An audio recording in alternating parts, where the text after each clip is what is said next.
Hey, here I am with the Huawei Nova Y61 and I'm going to show you how quick is this fingerprint sensor. So let's make a dozen of the unlocks and let's see how it performs. Okay, so we got lock button, so each time I am gonna unlock it I have to lock back to get this lock screen.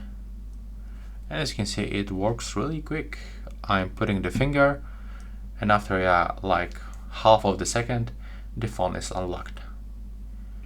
So it's definitely not the fastest sensor that you can find in the phone, but you have to remember that this phone is really cheap, so you don't have to expect the fastest sensor, and it works really good. There's no any problem with the sensor.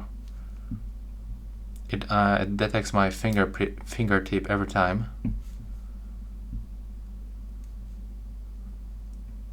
So yeah, the sensor on the Huawei Nova Y61 works really good.